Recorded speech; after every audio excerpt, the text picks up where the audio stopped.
Today's author leads very little introduction, but I am still going to go through this.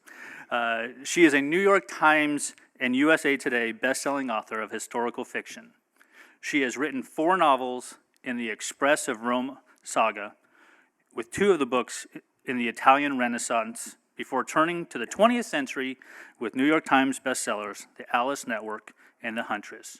Please join me in welcoming Kate Quinn.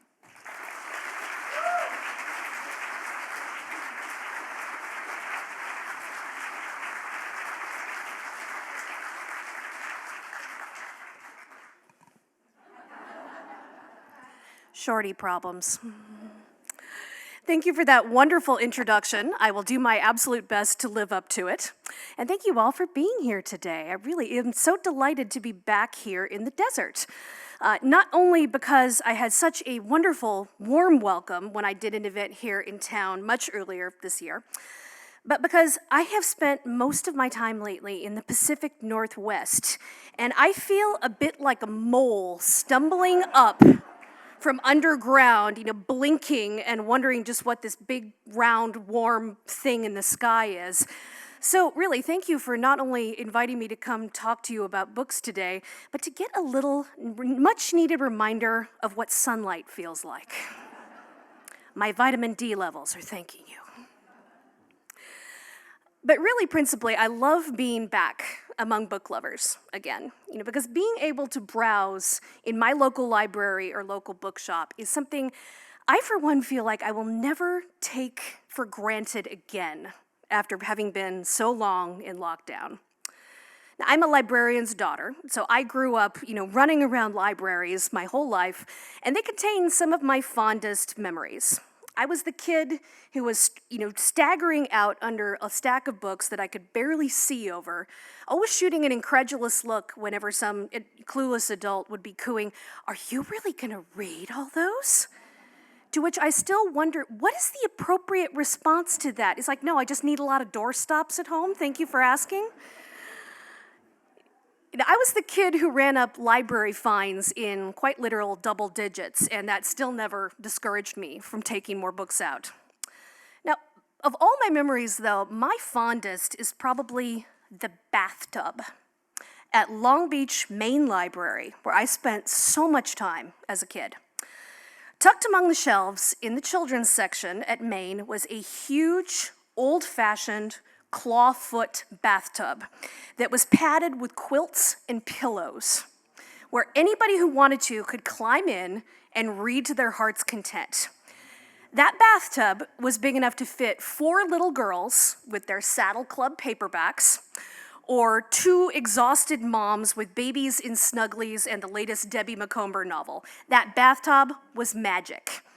Kids instinctively understood that it was actually magic, and it might decide to fly and take you off to Narnia or Oz or whatever unknown fantasy land you were dreaming of.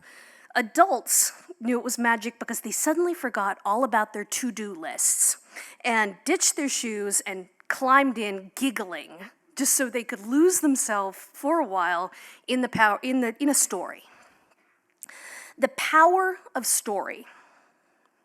That is something I grew up with. My house was full of books. My parents read to me constantly as a child. And since my librarian mother's other degree was in ancient and medieval history, my bedtime stories were all about Julius Caesar crossing the Rubicon rather than Cinderella, the wives of Henry VIII rather than the 3 Little Pigs. I was binging I, Claudius instead of the Disney Channel. Don't worry, I got sent out of the room for all the scenes that were, inappropriate, where there were massacres or incest. History fascinated me from a very early age, so that is where I gravitated as soon as I started to write stories of my own. The first story I ever wrote, I was 7 years old, and it was in pencil, covering the front and the back of an unlined sheet of typing paper, so you can imagine the lines wandering all over. And it was all about the assassination of King Edward II of England. I kid you not. I got that story out of my Kings and Queens of England paper doll book, And it had everything. It had regicide, adultery, a love triangle, power struggles resulting in, pools of blood on the floor, a bad queen. It was very Game of Thrones for a 7-year-old. And, honestly, it's probably fairly representative of what I would end up writing as an adult. My mother taught me how to type not long after that, which was a lot more fun in my history-centric household than it is in classrooms. Because instead of typing practice sentences like the cat sat on the mat or the quick brown fox jumped over the lazy dog, my mom made up funny practice sentences for me from all walks of history for me to practice my typing on. So 2 that I remember are King Richard the Lionheart threw himself onto the sands of the holy shore and was promptly bitten by a jellyfish. And Napoleon's wife, Empress Josephine, stood peevishly in front of her wardrobe of 10,000 dresses and wondered which to wear. I learned a lot of interesting historical minutiae. I learned to type 80 words a minute by the time I was about 10. And that same year, I wrote my very first novel. Now, I really do want to be clear, that first novel was absolutely ghastly.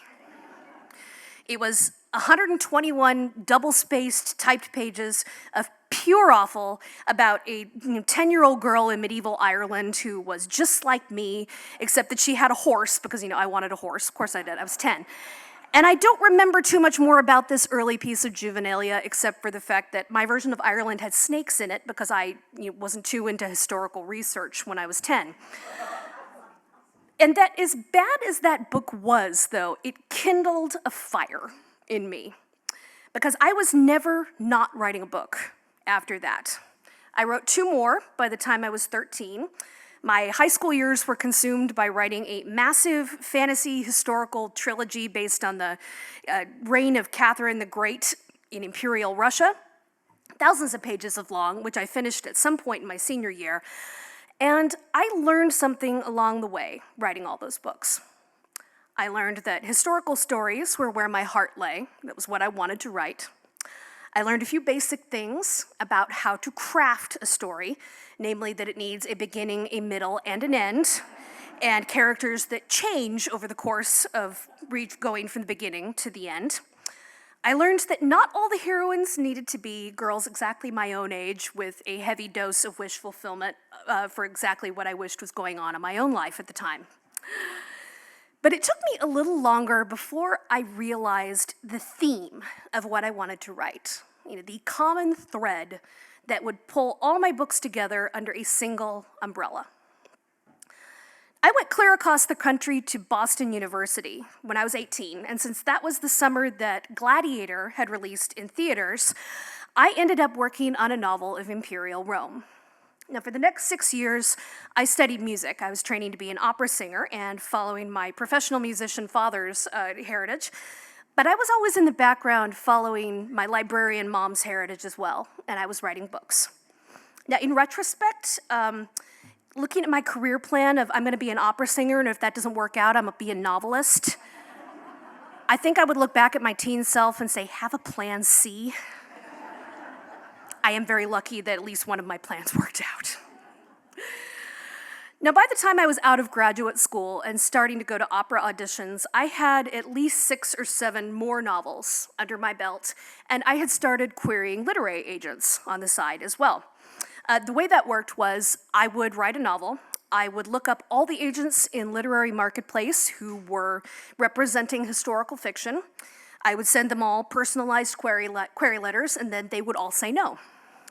And then I would write another novel. I would query a new batch of agents. I would get another round of no's. I would write another novel and pretty much rinse and repeat. I had a lot of rejection letters, but eventually they began to get more encouraging, even when they said no. And a year or so after graduate school was done, I had a rejection that turned into an offer of representation.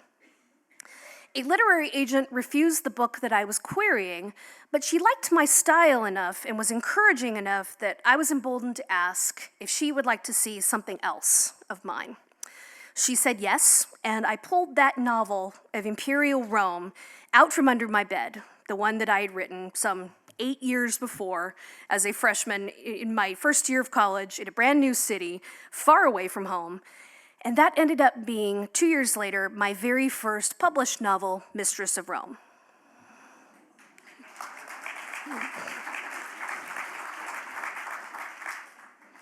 Now, it's been more than a decade since that first novel, and I have ended up covering a lot of eclectic ground. All of my books have been historical fiction, but at least outwardly, it has all been very different historical fiction. That first novel, it is about power struggles in the first century Roman Empire. It is all emperors and gladiators and Praetorian guards. It's marble and forums and colosseums.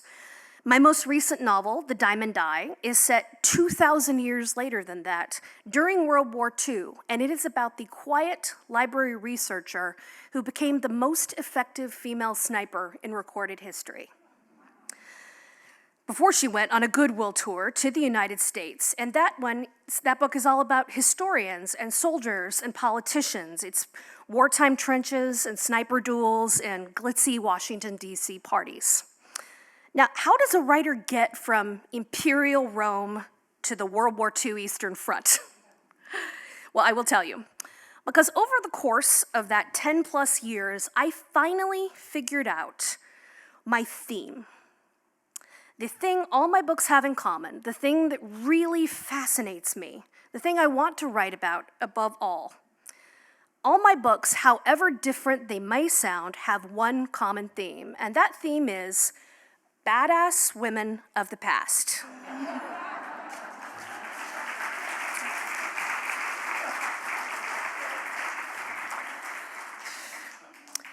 Now, I often joke, and it honestly isn't even really a joke, that when I pick historical women to write about, I want to find ladies who are so cool, so courageous, so awe-inspiring, that you can imagine them, striding in slow motion in front of a wall of flame, like in a really cheesy action trailer, except that it actually doesn't seem cheesy, it just, gives a chill up your spine.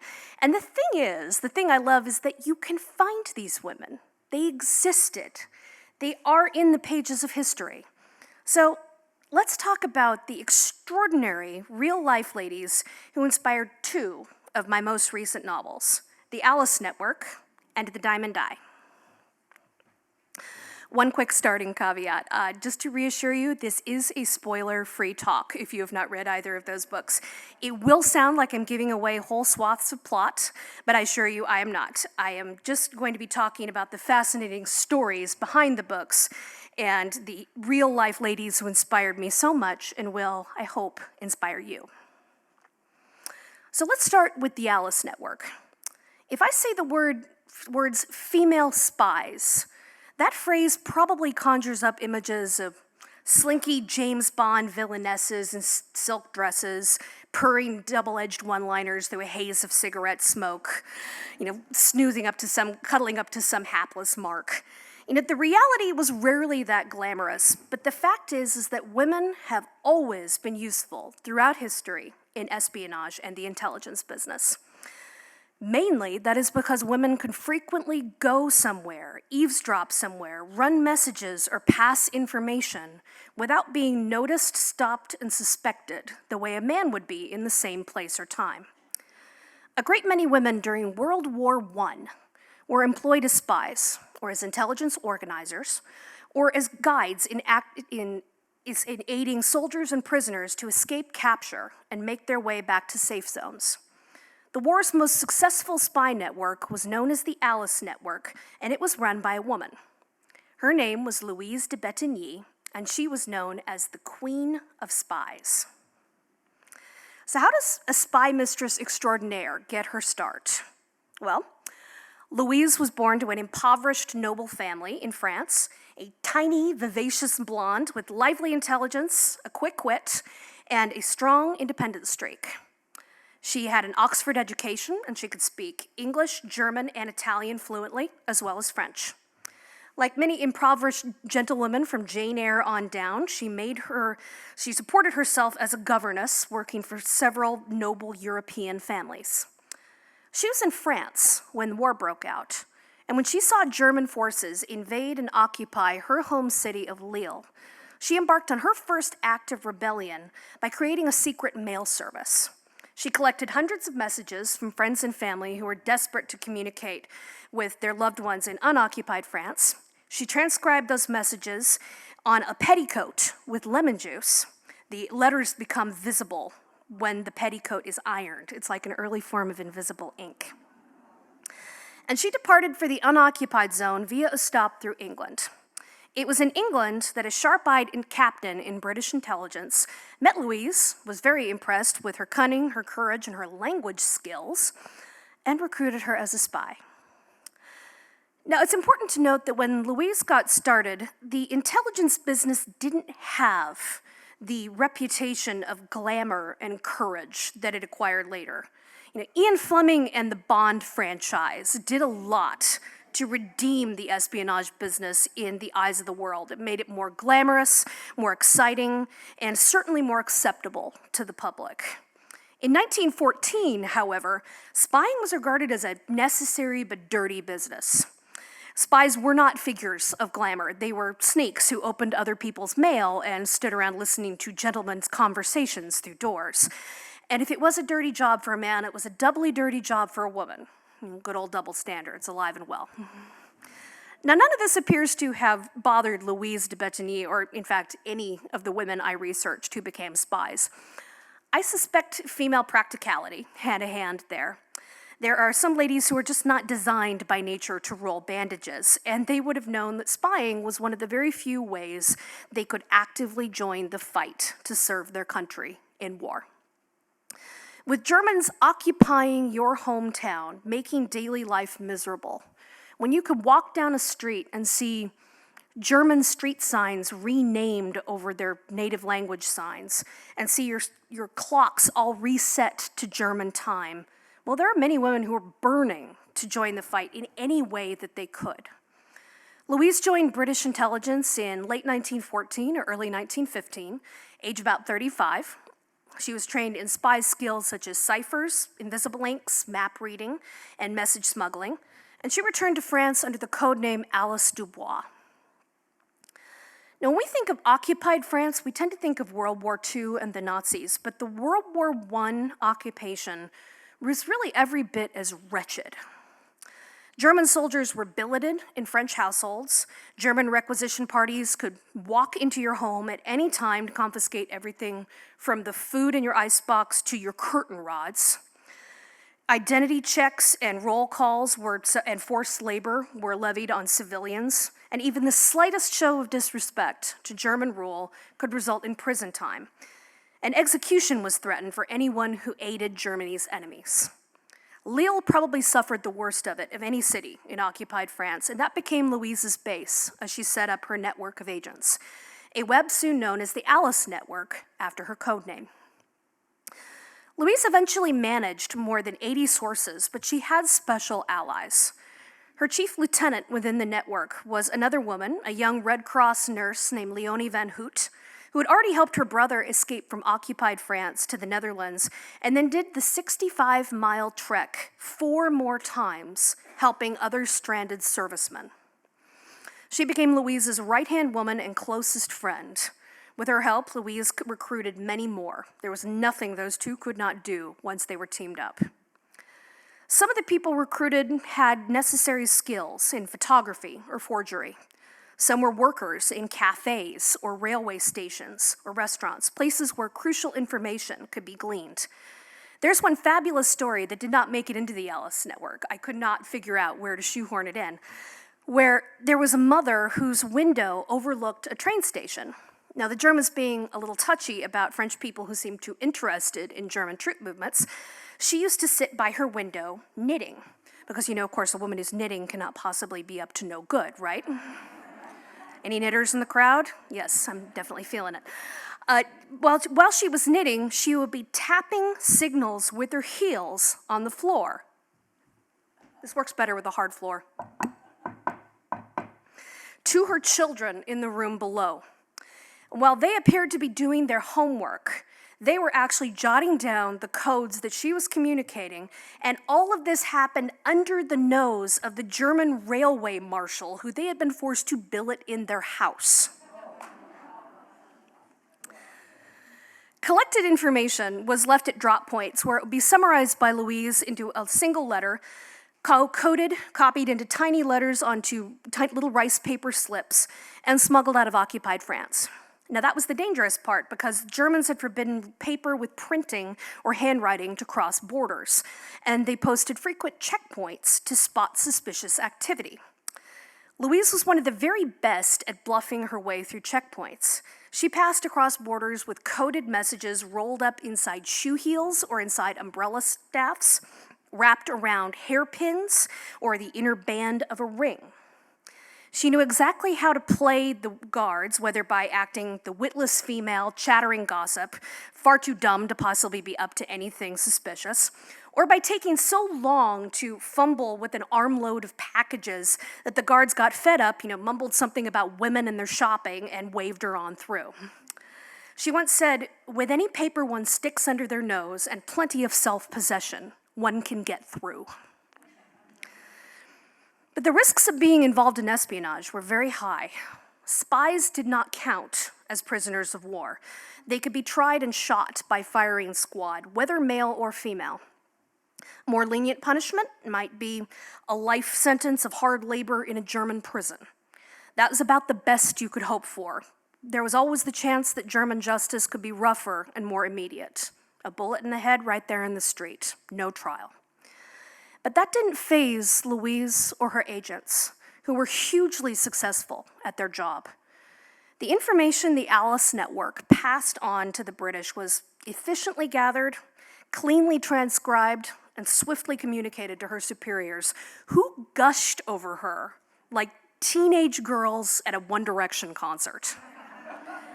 They called Louise, a regular Joan of Arc, really high-class agent. At several points, her intelligence might have turned the entire course of the war. In the summer of 1915, for example, she got news of an impending visit by the Kaiser to the German front. She passed the date and time of his arriving train, which very narrowly escaped being bombed by British planes. It could have been a very different war and a very different world history if they had succeeded. Now, I focused on Louise when talking about the World War I women spies, but she was hardly the only woman to face incredible danger while serving in that way. Red Cross nurse Edith Cavell secretly housed wounded English and French soldiers in her clinic before they could be smuggled to safety.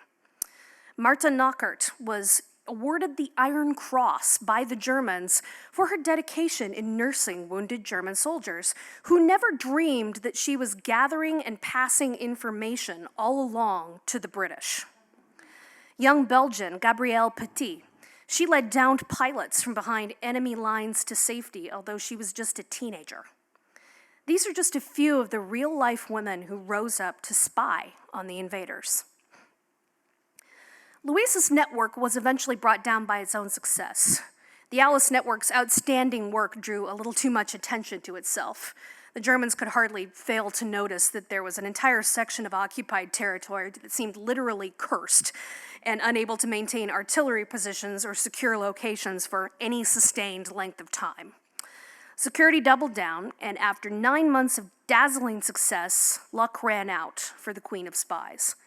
First Leonie and then Louise de Bettigny were arrested in the fall of 1915. They were tried together and sentenced to life sentences in Siegburg prison. Louise wrote to a friend, "I accept my sentence with courage. During my operation, I envisioned death calmly and without fear. Today, I add a feeling of joy and pride because I refused to denounce anyone. And I hope those I saved through my silence will be grateful and thank me by keeping me in their prayers. I declare that I prefer the rigors of my sentence to the dishonor of exonerating myself by denouncing those who did their duty to their country." She was held for 5 months before her trial and never gave up a single name. In fall of 1918, the women of Siegburg prison were released. That is something I would have loved to have seen. Women with prison haircuts laughing and weeping for joy, flooding for the trains that would take them home, knowing that they had been captured, but knowing that they had beaten the Germans in the long run, and that their own efforts in espionage and resistance work had had a part to play. Was Louise de Bettigny among those survivors? You will have to read the book to find out.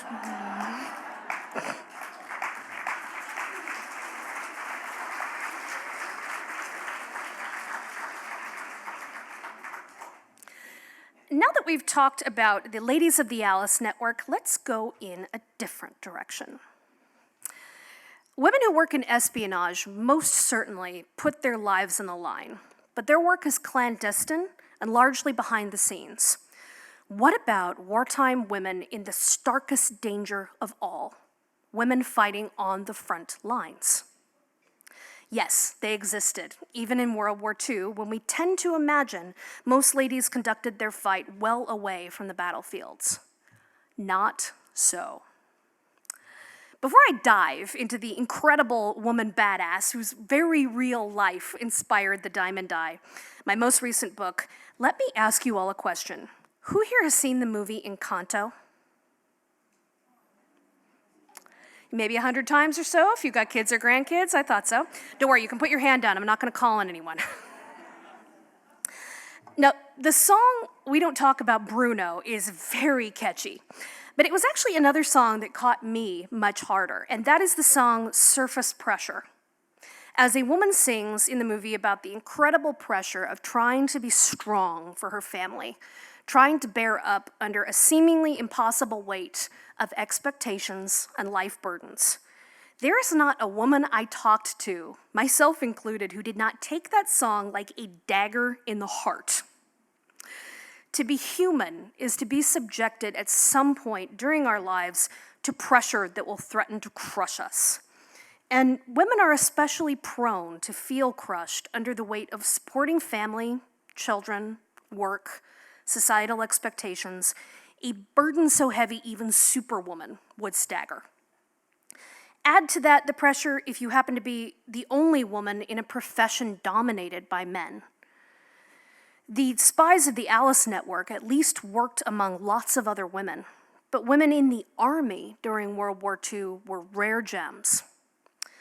The Diamond Eye is about a real-life superwoman, and it is also about pressure.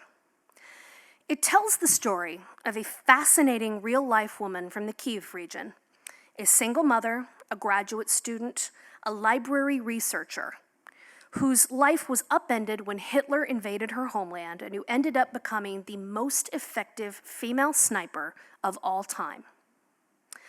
Racking up a tally of 309 enemy invaders on the battlefield, she was sent to the United States on a goodwill tour in 1942, becoming America's sweetheart and close friends with none other than Eleanor Roosevelt. Her story is real. Her name is Lyudmila Pavlichenko, nicknamed Lady Death, which is just the scariest, coolest thing ever, right? Hearing a nickname like that, you might be surprised, and I certainly was when I began my research, to find just how human, how relatable, how warm Mila Pavlichenko really was. This was not some real-life Black Widow from a Marvel movie, raised from childhood to be a killer. This is a very ordinary girl, a tomboy who loved books and sports alike, a teen mother subjected to the incredible pressure of remaking her life when she had a brand new baby and a lousy ex who walked out on both of them within weeks. She stepped up to the challenge, just like the quietly heroic supermoms we see all over the place. Yet another single woman juggling a job, a child, and night school, all at the same time, somehow making it all work. And like other young Soviets, she would have also had to make time for party meeting lectures on such riveting subjects as, young communists today, where I imagine her in the back, sitting in the back, quietly catching up on her sleep. When it came to hobbies, Mila knew how to shoot. She was the daughter of a soldier. She went to the range sometimes with work friends for fun. She decided to take an advanced course in marksmanship at some point, but she never planned to use those skills on a human target to take a human life. Her aim was to finish grad school, become a historian, and make a better home for herself and her son. That's all she wanted. She was a library researcher working on her dissertation at the Odessa Public Library when Hitler invaded Russia and Ukraine, and everything changed. Now, there is something of an elephant in the room here, I am aware, talking about Russia and Ukraine. Believe me, the fact that I published this book and the war basically happened immediately, that I did not anticipate that. The fact is that this novel is set during a time in history when Ukraine was, quite unhappily, part of the Soviet Union. It can make us uncomfortable to contemplate a time when Russia was our ally. Yet at this point, they were. They were not necessarily the most trusted ally, but they were an ally, and they were a critical one. Without Soviet forces soaking up so much of Hitler's manpower and supplies in the East, the Allied fight in the West might very well have been lost. Lyudmila Pavlichenko had a Russian father who worked for the state and believed in the system. Her writings make it clear that she considered herself both Russian and Soviet, yet she was born in Ukraine. She loved her homeland, and all of her fighting was done on Ukrainian soil in defense of Ukrainian civilians. Her motivation to fight was all about survival, not politics. Hitler had invaded her homeland with overwhelming force, and his armies regarded Ukrainians and Russians as racial undesirables fit only for extermination. For Mila Pavlichenko, who was in Odessa enjoying a day at the beach with friends when she heard Germany invaded, it was simple.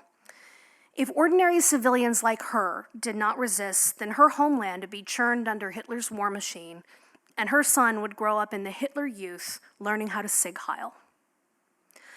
For Mila, enlisting in the Red Army was not just the least bad of all possible options, it was the only option.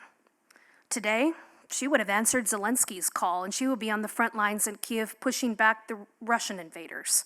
In 1941, the invaders were German. Her answer was the same: fight. So she enlisted in the Red Army, which was 95% male and 5% female. And the library researcher and single mom took on yet another burden, another job, another responsibility. She became a soldier, which is just proof, if any of us needed it, that you do not ever underestimate librarians.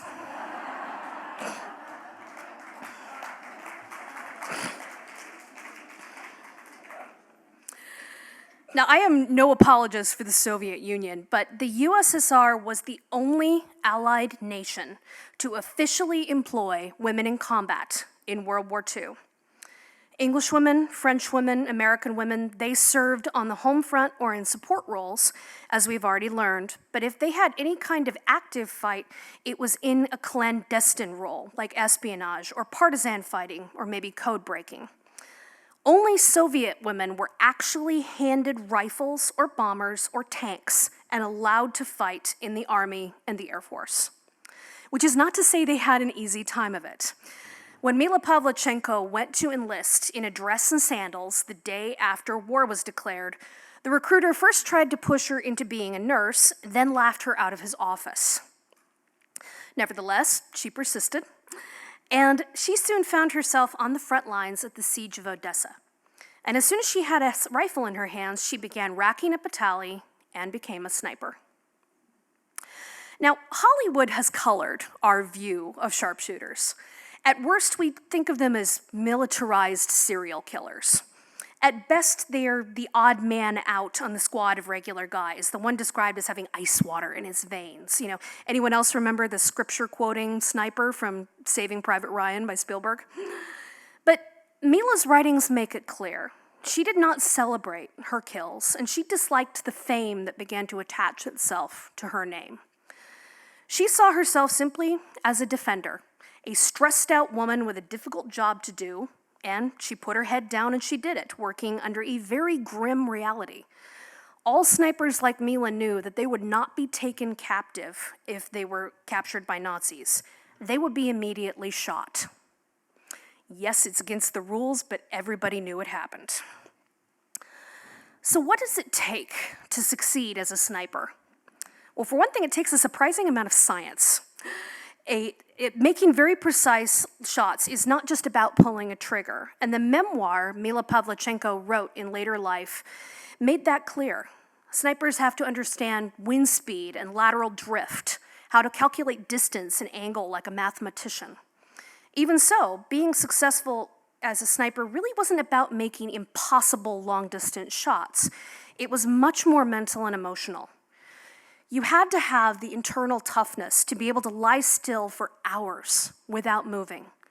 Wait in shadows for the perfect opportunity, all for the chance to take one shot at someone whose face you could probably see in your crosshairs.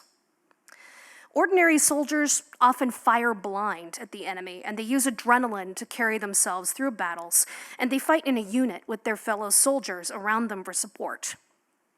A sniper has to suppress adrenaline, has to work mostly alone, and focus intently on who they're going to kill, and has to keep doing that day after day, week after week, month after month. There is a deep level of intimacy there that ordinary soldiers do not have to deal with. Thus, there are a great many shooters who might be able to sink 10 shots into a target the size of a dime half-mile away, but who do not have the kind of emotional strength and control necessary to be a sniper. Mila Pavlichenko had it, and despite the fact that women are supposed to be the emotional ones, she was one of about 2,000 female snipers to fight against Hitler. And their fight was not only against the Third Reich. Even as Mila passed 100, 200, 300 on her tally, she was also fighting her own side. Soviet women pilots at least tended to be grouped in all-female regiments or lumped with their sister pilots if they served in mixed regiments. But women soldiers in the Red Army were surrounded and outnumbered by men at all times, and they tended to be regarded as sexual perks for the officers. If they turned down advances from their superiors, they faced everything from assault to being passed over for promotions and decorations. Mila Pavlichenko trained and led an all-male sniper platoon and had to argue with her own recruits about whether or not she was really in charge and entitled to give them orders. The Red Army did not even supply its female members with enough cloth to deal with their periods or boots that fit their feet. So you can add all kinds of ordinary, ugly sexism to the list of burdens that this woman and her sister soldiers carried. The Eastern Front was already a horror show. Mila called it her baptism of fire. The weather was brutal, the casualty rates were appalling, the soldiers were ill-trained, under-equipped, and almost as likely to be shot by their own officers if they showed a single sign of faltering as by the enemies on the other side of the battle line. Mila ended up fighting in 2 desperate sieges, Odessa and Sevastopol. And in less than 18 months of fighting, she was wounded at least 4 times, racked up an official tally of 309, and earned that nickname, Lady Death. Famous by then, she was pulled off of frontline service and sent to Washington, D.C. on a goodwill tour. She was one of the first Soviet guests to be hosted overnight at the White House. And even then, struggling by now under the burdens of still healing physical wounds and PTSD, she had to fight the good fight against American reporters who wanted to know about her makeup routine and the length of her skirt, and openly doubted whether she was a propaganda fake, because, surely no woman could actually be a sniper. But she kept going, even when questions like, what kind of underwear do you prefer? And can you wear lipstick at the front? Probably felt like the last damn straw. She won the US public over. She asked for American aid to be sent to her friends still fighting at home. And all of this while she had been separated from her young son for more than a year. Now, it might sound like I've given away her whole story, but I have not, I promise. I haven't touched on the incredible partnership she forged with her platoon, the swooningly romantic real-life story of the fellow soldier who won her heart on the front lines, and the incredible, unlikely friendship and partnership she forged with none other than First Lady Eleanor Roosevelt. You do have to read The Diamond Eye to find all of that. what I would like to focus on here, just like in that Encanto song, is pressure. Ultimately, none of us know what we are capable of until we are tested. Mila Pavlichenko did not want to be a sniper. She was a history geek who wanted to be a historian, spend her life among books, and build a better life for her son. But her country was invaded, and so she decided to fight, and the quiet library researcher discovered that she had a warrior inside. In an ideal world, there would be no baptisms of fire. Mothers would raise their children in peace, and aspiring historians would finish their degrees without ever having to pick up a gun. But when the pressure's on, when danger raises the stakes, when war looms, everyone finds out what they are made of. That is what Mila's extraordinary life showed me, and that's what I wanted to make The Diamond Eye about. An ordinary woman turned by pressure into a diamond. Pressure and potential. You've heard me talk about two very different books today and the historic women who inspired them. For the most part, they began as ordinary women, women like us, teachers and students, secretaries and nurses, mothers and daughters. But they were called from their ordinary lives. They answered that call. They pushed themselves to the limit and beyond, whether their fight involved smuggling information or pulling a trigger. And they proved themselves, these ordinary women, as utterly extraordinary, reminding us that we all, within our everyday humdrum lives, carry the same possibility inside. I love looking for these courageous ladies of history, whether it's history hundreds or thousands of years in the past, or whether it's as recent as the 20th century, because these women existed. Restoring them to the public eye is a very real tribute to them, and a reminder that there are scores of other historically significant women out there, waiting to be rediscovered and resurrected, waiting to be honored, waiting for their deeds to inspire the women of the future who stand on their shoulders. Remembering these ladies, whose contributions so often went unrecognized and untold during their lifetimes, makes it so that their legacies become ours. And that is the story I want to tell with every book that I write. Thank you.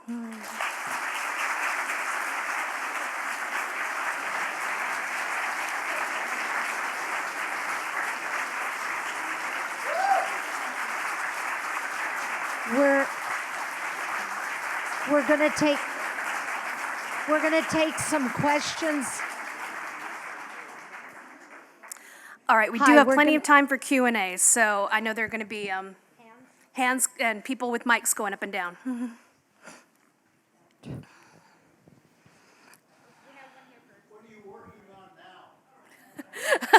What am I working on now? I actually have two books that I'm working on now. My next novel, which I am, God help me, in edits for right now, and I have to hand in about 3 weeks, is a co-authored novel with my friend, the Canadian historical fiction author Janie Chang, and it is titled The Phoenix Crown, and it is about what happens when a New York opera singer and a Chinatown seamstress are thrown together during the chaos of the 1906 San Francisco earthquake.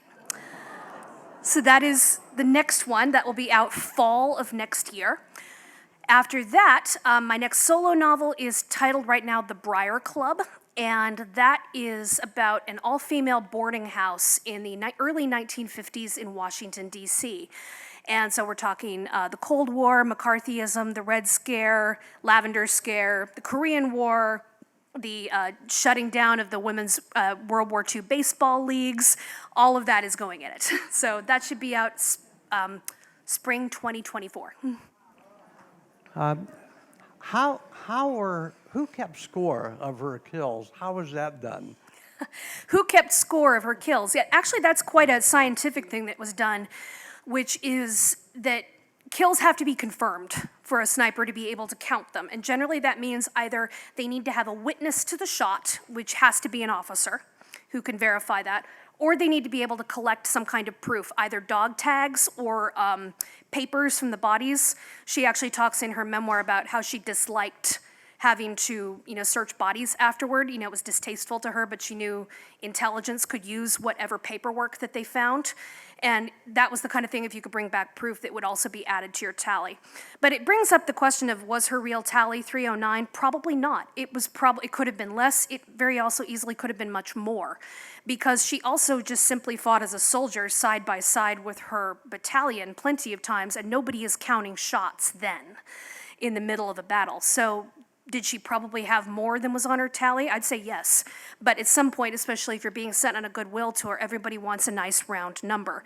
So it's, even I have it, at least in my version of the book, that she probably isn't sure how many there are, because there's no way in the fog of war to be absolutely sure. But we do have the number of 309. That's what there is for official records. Over here. Thank you. No, just talk.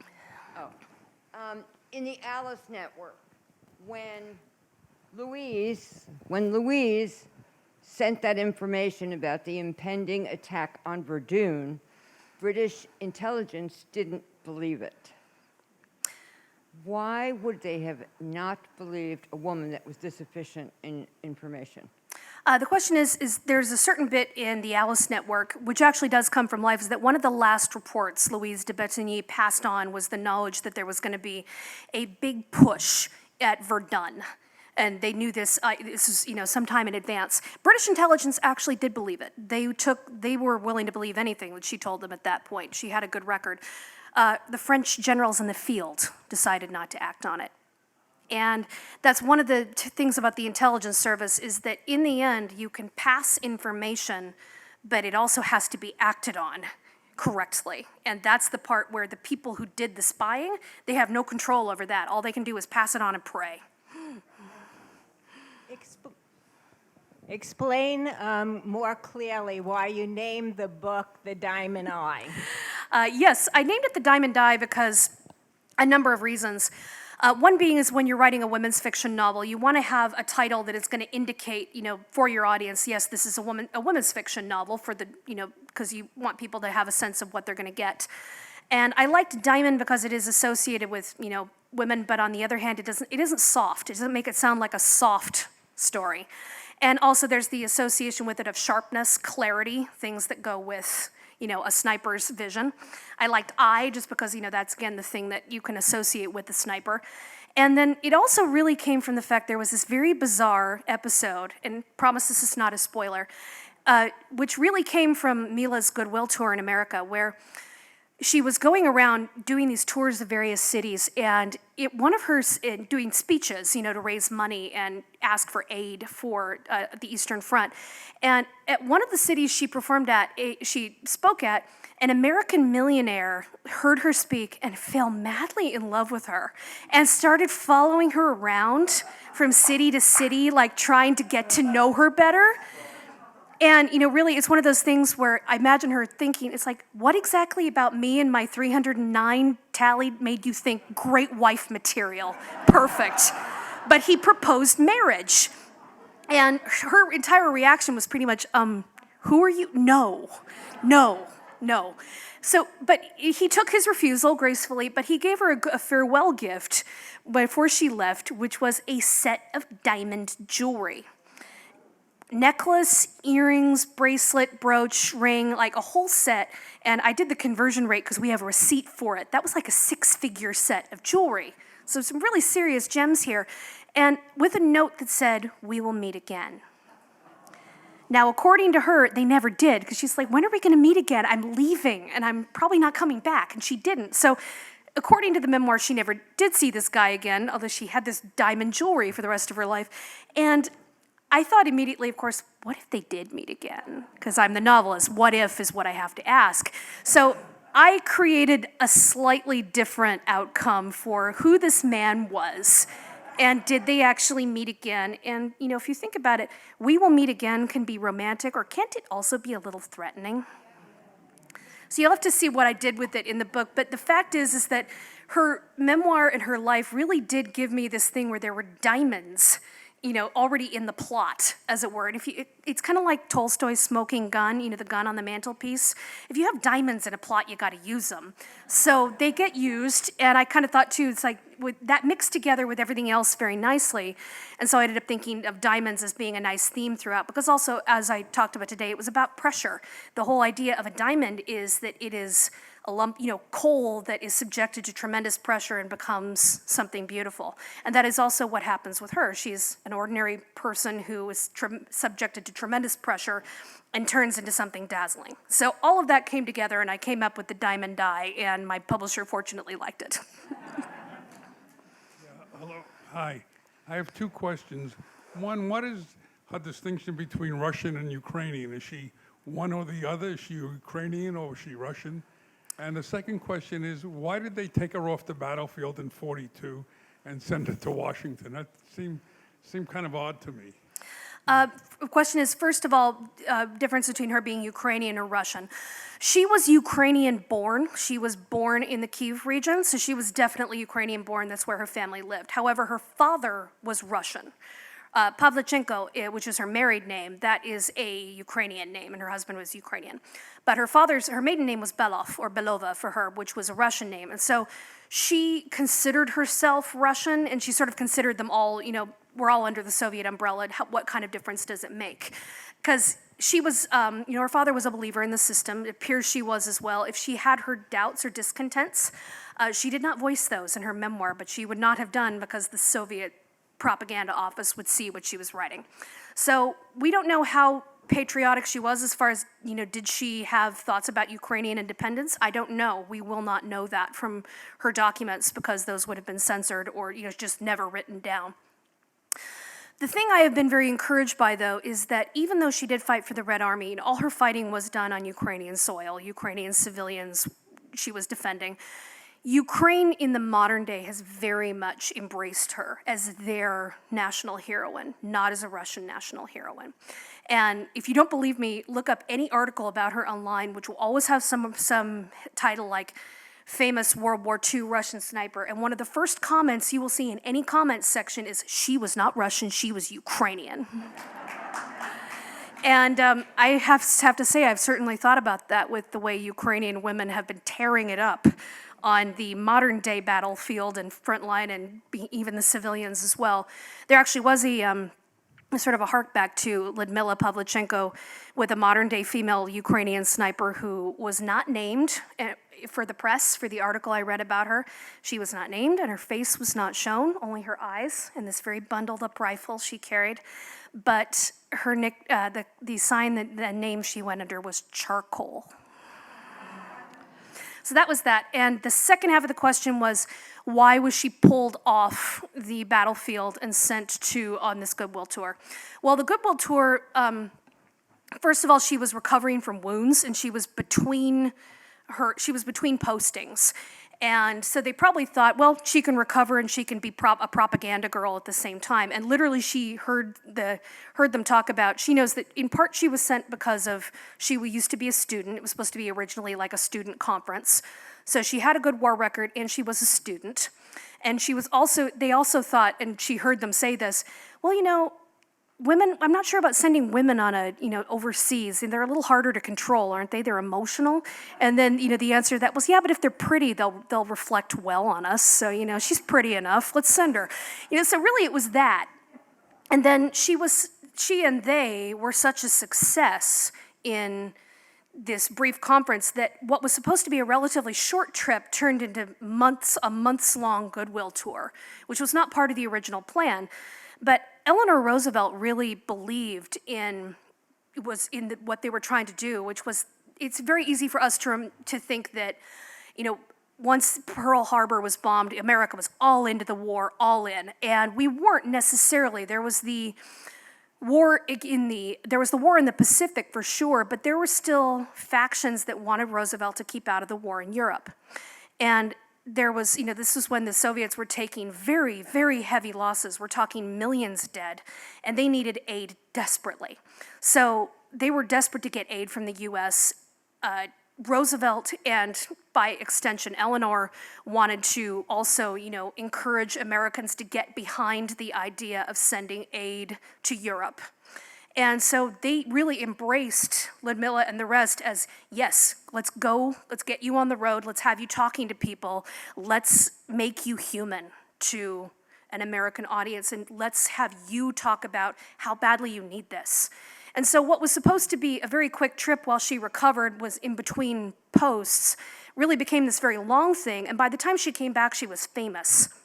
Because they not only went to the US, they went to Canada, then they went to the UK. She met Churchill. She met Clementine Churchill. She met everybody in Canada as well. It's like she was famous by then, and at that point they decided to pull her off the front lines, although she very much wanted to go back and continue fighting in Stalingrad. But they decided to put her on instructor duty instead and let her spend the rest of the war teaching sniping skills to new recruits. And partly that was because they thought her skills would be better used in being able to instruct as many as possible to be effective. But also it was because they thought at that point she was too valuable to send back to the front lines, because the risks of a sniper's job being what they were, she would probably get killed. And that would be a big propaganda coup for the German side. So they decided she was too valuable to send back to the battlefield with the fame she had accrued, and they put her on instructor duty instead. And she spent the rest of the year instructing other recruits in how to be snipers, and she trained probably thousands.